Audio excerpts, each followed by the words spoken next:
बंदहु गुरुपद कंज कृपा सिंधु नर रूप हरि महामोहितम कुंज जासु वचन रवि कर निकर। राम।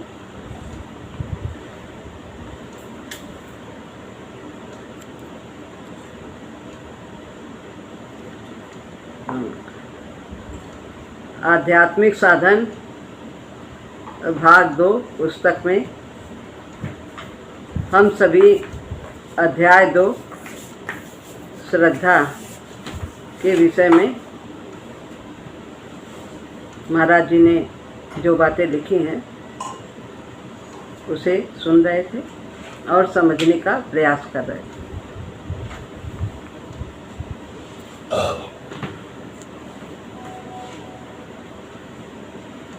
तो कह रहे थे महाराज जी कि श्रद्धा को धीरे धीरे विशुद्ध और बलवती करना होगा। श्रद्धा किसको कहते हैं? जो विश्वास से गहरा होता है। ये मस्तिष्क की चेरी नहीं है, ये आत्मा के स्तर से प्रकट होती है और इसमें आदर और प्रेम भी होता है विश्वास के साथ साथ। तो इसको विशुद्ध करते जाना है, बलवती करते जाना है। विशुद्ध किसको कहते हैं? जहाँ सांसारिक कामनाएं नहीं होती और बलवती दृढ़, सब ओर से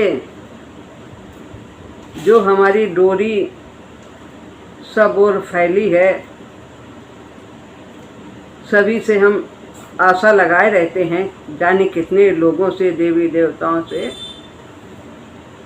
तो इस श्रद्धा को एकत्र करके एक इष्ट पर लगाना होगा।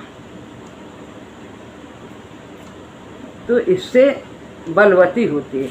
जैसे बहुत सी डोरी है पतली पतली, तो वो इतनी मजबूत नहीं होती हैं अलग अलग रखो तो, लेकिन जब उन सबको हम मिला करके एक रस्सी बना लेते हैं तो वो मजबूत हो जाती है। इसी तरह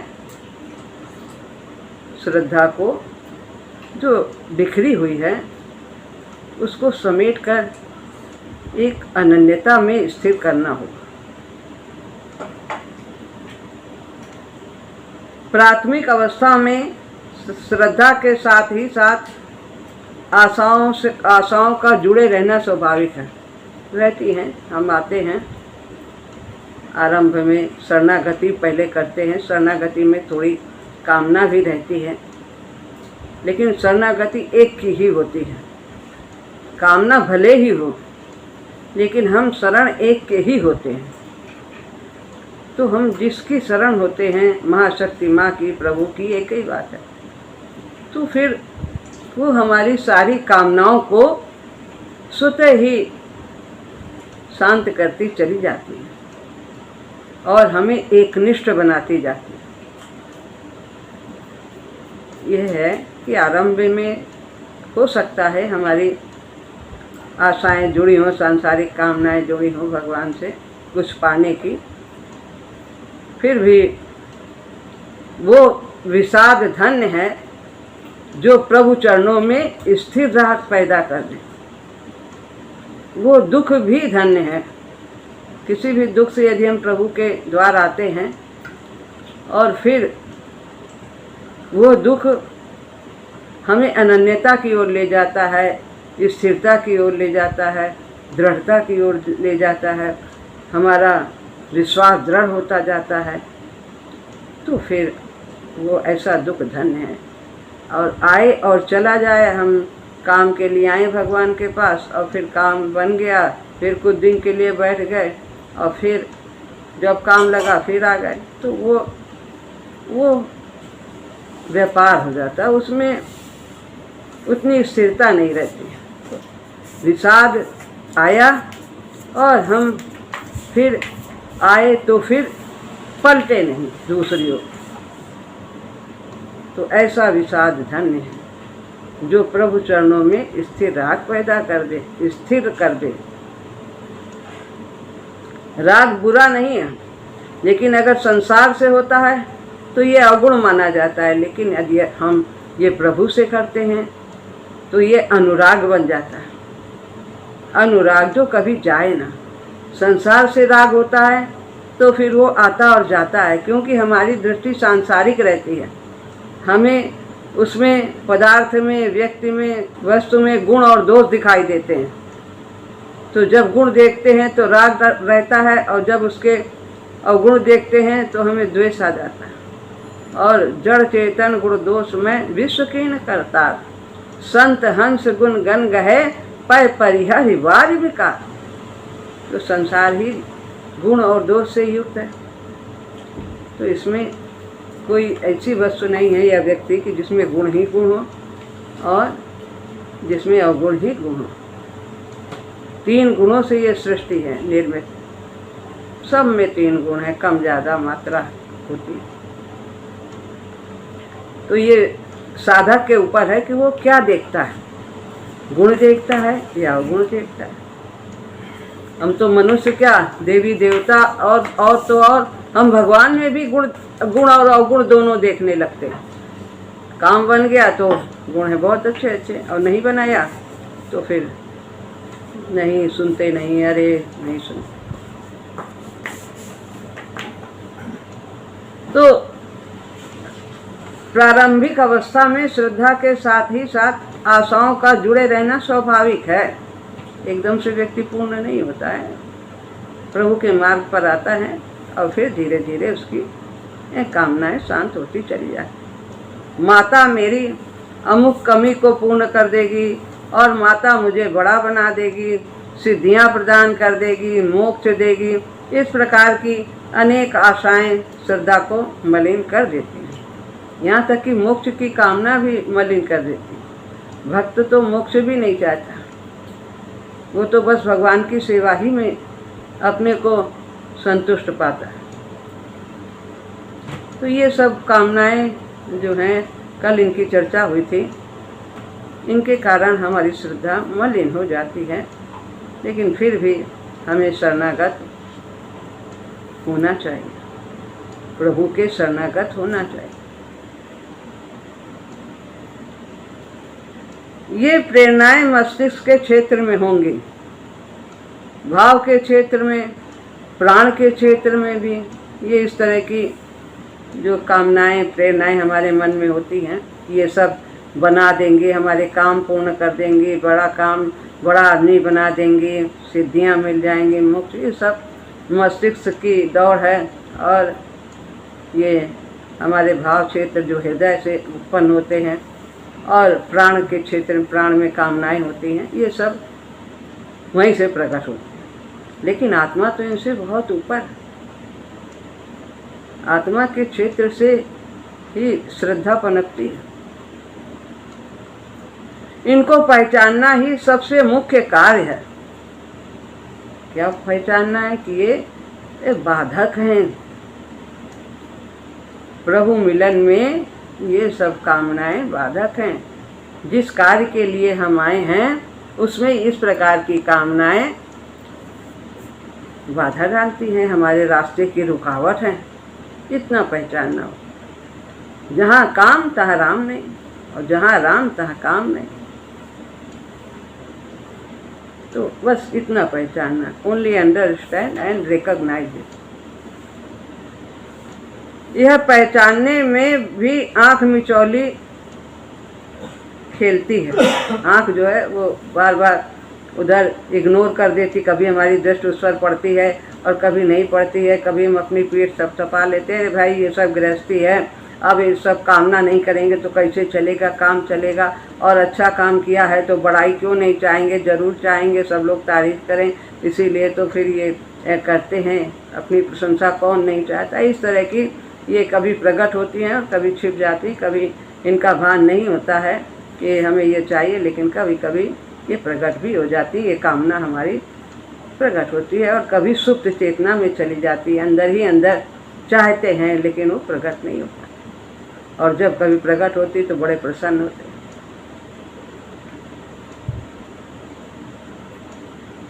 सुप्त चेतना के स्तर में प्रवेश कर जाती हैं और कई एक तो पहले ही वहाँ निवास करती रहती हैं, पहले से ही वहाँ बहुत सी कामनाएं हैं, इच्छाएं, और ये भी जाके और हमारी उसमें ये नहीं कि वो खाली है। सुप्त चेतना में जो वासनाएं और कामनाएं प्रकट होती हैं और वासनाएं वो अचेतन मन में छिप जाती हैं, और जब परिस्थिति आती है, समय आता है, तब वो प्रकट हो जाती हैं।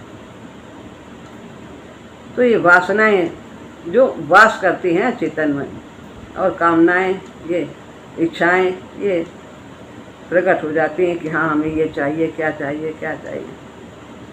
तो इसमें कामना और वासना में ये अंतर है। साधना के आगे बढ़ने पर ये क्षीण होने लगती है। जैसे जैसे हमारा भजन चलता है,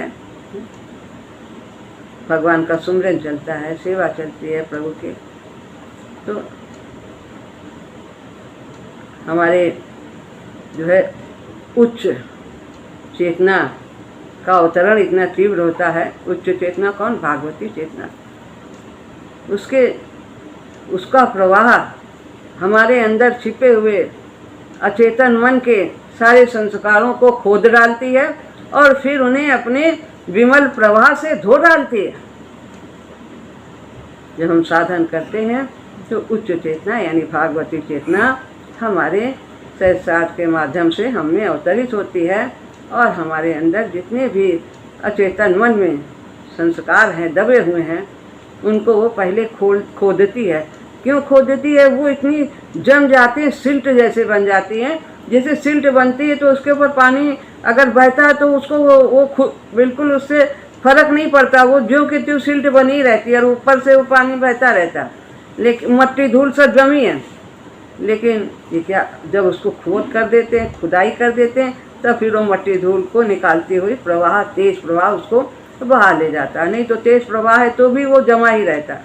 तो ये हमारी अंदर भागवती चेतना यह पहले उन अचेतन मन के संस्कारों को खोदती है और फिर अपने विमल प्रवाह से उन्हें धो डालती है और व्यक्ति निर्मल हो जाता है।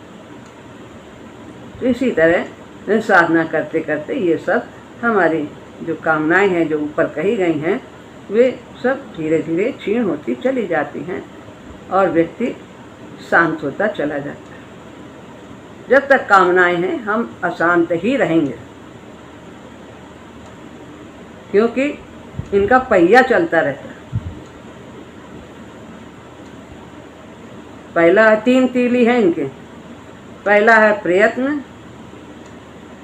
और दूसरा है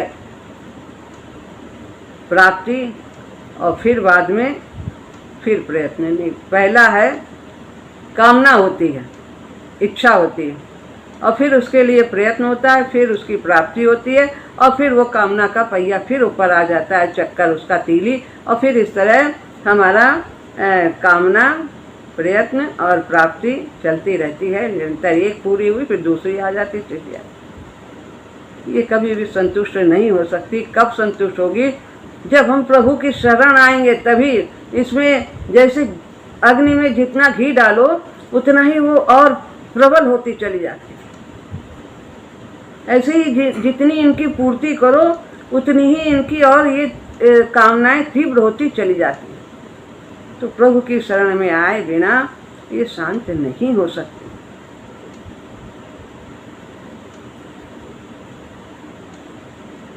साधना के आगे बढ़ने पर ये क्षीण होने लगेंगे। इनको दूर करने का यत्न प्रायः श्रद्धा को ही प्राथमिक अवस्था में क्षीण कर सकता है। अगर हम कामना कह दे, कामना दूर हो जाए, ख़त्म हो जाए, चल जाए, मन में इच्छा ही ना हो, ऐसा ये क्या सोच रहे, नहीं होना चाहिए, क्या है, ऐसे हम इनको समझा बुझा कर सोचे ये चली जाएं, शांत हो जाए, नहीं हो सकते। अगर हम ऐसा करेंगे तो फिर हमारे अंदर जो श्रद्धा का भाव है किसी के प्रति, इष्ट के प्रति, वो ही समाप्त हो जाएगा प्रारंभिक अवस्था में। तो यदि हमारे अंदर कामना है तो है, और वो प्रभु से हमें कह देनी चाहिए, अपने उनके सामने रख देनी चाहिए। और क्या कहना चाहिए कि प्रभु ये हमारे अंदर ये कामना है, अगर इसमें हमारा हित है तो प्रभु इसे आप पूरी कर दीजिए, अन्यथा इसे शांत कर दीजिए। इस प्रकार से गुरुजी ने कहा है, ऐसे हमें कहना चाहिए। हम स्वयं दबाएं, इनको शांत करें, तो हमारे अंदर इतनी शक्ति नहीं है कि हम इतने बड़े शत्रु पर हम विजय प्राप्त कर लें। ये तो ज्ञान मार्ग में ऐसा होता है, वो करते हैं अपने आप, लेकिन हमारा भक्ति का मार्ग है, ये दूसरा मार्ग जो है ये बहुत ही सरल है। फिर प्रभु गीता में भगवान ने इसमें कहा है, गुरुदेव ने, कि फिर ये स्वयं प्रभु ही हमारी इन विकारों से लड़ाई करते हैं और हम निश्चित रूप से विजयी होते हैं। तो तीसरे अध्याय में इसकी व्याख्या है गीता विमर्श में। दोनों इतनी जटिल रूप से परस्पर जुड़ी हुई हैं, तो ये क्षीण कर देंगे यदि हम इस प्रकार से यदि कामना को दबाएंगे, तो श्रद्धा हमारी कम हो जाएगी, पतली पड़ जाएगी। तो ये दोनों जुड़े हुए हैं, तो हमें इसमें बहुत सावधानी से बस प्रभु के चरणों को पकड़े रहना ही चाहिए, वही सब कुछ करेंगे। अतः इन प्रेरणाओं को पहचानना होगा और समय समय पर इनसे ऊपर अपनी श्रद्धा को आत्मा के स्तर में पहचानने का यत्न करना होगा, यानी अपने अंदर श्रद्धा को बलवती बनाते जाना होगा कि धूप पड़े या छाई बंदा रुकने वाला। हम आपको नहीं छोड़ेंगे, हम आपके शरण में हैं और सदैव यहीं पर शरण में ही पड़े रहें, सदैव आपकी सेवा में ही रहेंगे। पूर्णतया निर्मल श्रद्धा तो साधना की पूर्ति के लगभग ही प्राप्त होती है। तब जब हम पूर्णत्व को प्राप्त होते हैं, सब पूरी तरह से निर्मल हो जाते हैं, तभी ये निर्मल जो है श्रद्धा पूर्णतया तभी होगी। लेकिन हमें फिर भी अपनी श्रद्धा को पहचानना होगा और इसे दृढ़ करते चले जाना होगा, और कमियां भी अपनी देखनी है कि कहाँ कमी है, कहाँ ये नहीं होना चाहिए, बस कमी को देखना है, बाकी सब प्रभु ही करेंगे। तो श्रद्धा को बलवती करना है, विशुद्ध बनाना। श्रद्धा के बल का क्षय होता है कैसे? अनन्यता के अभाव में। श्रद्धा का बल है एक बहुत बड़ा, वो हमें प्रभु की ओर ले जाते हैं श्रद्धा के द्वारा। लेकिन ये कब कमजोर पड़ जाती है? जब हमारे अंदर अनन्यता नहीं होती, हमारी श्रद्धा कई लोगों में बटी होती है, अनेक देवी देवताओं में बटी होती है, हम सबसे मांगा करते हैं, दर दर के भिखारी बन जाते हैं। तो श्रद्धा के बल का क्षय होता है, ये बहुत ही बलवान शक्ति है, ये बहुत ही अमूल्य निधि है, लेकिन हम इसे कमज़ोर ना करें। हमारे अंदर अनन्यता होनी चाहिए इष्ट के प्रति। आत्मा की शक्ति जितनी भी धाराओं में बह जाएगी उतनी पतली पड़ती जाएगी। ये आत्मा के स्तर की चीज़ है श्रद्धा, और ये हम सब में बांटते रहेंगे तो एक डब्बे में पानी भरा है, अगर उसमें से हम बहुत छेद कर देंगे तो धारा कितनी पतली पतली होगी, सब में से निकलेगी। अगर उन छेद जितने हैं उन सबको ना करके हम एक ही जगह से मोटा छेद कर देंगे तो वो धारा कितनी दूर जाएगी, कितनी मोटी होगी, और जो पतली होगी तो पास ही गिरेगी। तो इस तरह से आत्मा की शक्ति की जितनी भी धाराएं बह जाएंगी उतनी पतली पड़ जाएंगी। अतः श्रद्धा को सब ओर से समेटकर मात्र चरणों में प्रेरित करना होगा। जननी जनक बंधु सुत दारा, तन धन भुवन सुहृद परिवारा, सब कहे ममता ताग बटोरी, मम पद मन ही बांधी बर डोरी। भगवान कहते हैं सब, ये सबको जितने भी 10 चीजें हैं, इन सब की ममता की डोरी को बट करके मेरे चरणों से बांध दो। कैसे बांधे? रस्सी बांधे भगवान के चरणों? नहीं, सब कुछ भगवान से स्वीकार करो। नाते नेह राम के नाते और मानो ममता मोह विसार। सब कुछ को भगवान का मानो। बस यही प्रेम को प्रभु के चरणों से जोड़ना है। अपना कुछ नहीं है, उन्हीं के लिए उनके उपकारों का चिंतन होगा। ऐसा हम करेंगे तो और प्रेम बढ़ेगा कि प्रभु ने दिया, ये प्रभु का धन है, प्रभु का घर है, प्रभु के बच्चे हैं, प्रभु के माता पिता सब उन्हीं के दिए हुए। कितना कुछ उन्होंने दिया, तन दिया, कितना उत्तम शरीर दिया। तो इस प्रकार सब कुछ को समेट करके प्रभु के चरणों यानी माँ के चरणों में लगा देना है, जोड़ देना है माँ के चरणों से। इसका यह अर्थ नहीं है कि हमारे में किसी और के प्रति श्रद्धा रहे ही नहीं। सबको हम छोड़ दें, सब जितने नाते रिश्ते हैं सभी देवी देवताओं, किसी का आदर न करें, संत महात्मा का आदर न करें, ऐसा नहीं। हम प्रणाम करें, सबका आदर करें, जिसका जो स्थान है उसको उस स्थान पर देखें, लेकिन कैसे? प्रभु के रूप में।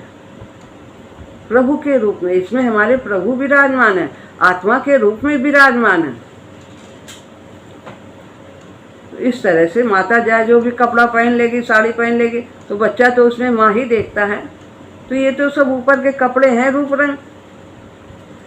तो इसमें हमें अपने प्रभु को ही देख करके व्यवहार करना है। जो हमारा संबंध है, जिससे जो नाता है, उस नाते को निभाना है और प्रभु के नाते से। इसका तात्पर्य है कि अंतस्थल के सिंहासन पर माँ के बराबर में दूसरा कोई न रहे। सभी का हम आदर सम्मान करते हैं, लेकिन सब प्रभु के नाते। हृदय के सर्वोच्च सिंहासन पर प्रभु ही विराजमान। प्रभु को माँ कहते हैं हम लोग, तो चाहे माँ कहें और चाहे प्रभु कहें।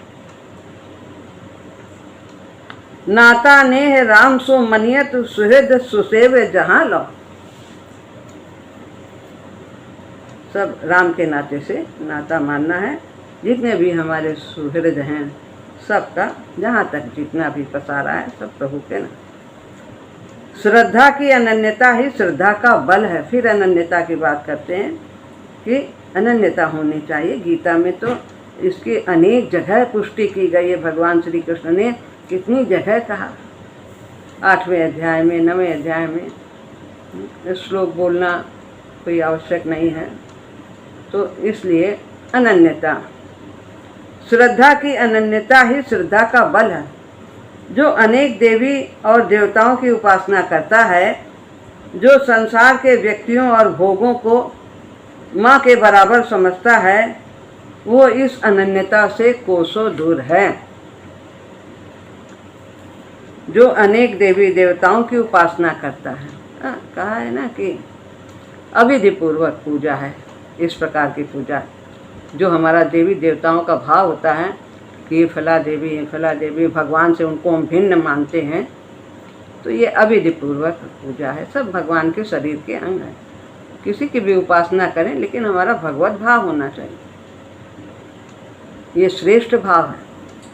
इससे हम थोड़े से परिश्रम में ही बहुत ज़्यादा पा जाते हैं। और भिन्न भाव होने से मेहनत तो बहुत करना पड़ता है।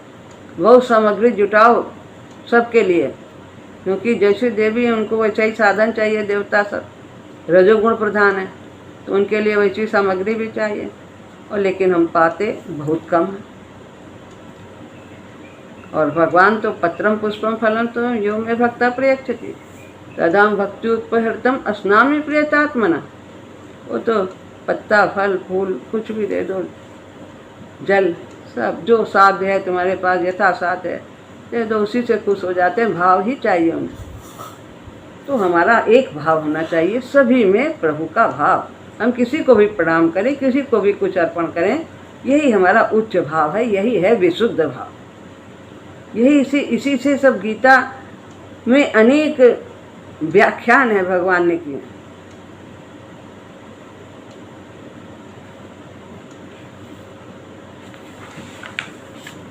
वो अनन्यता कुछ उदाहरण देते हैं।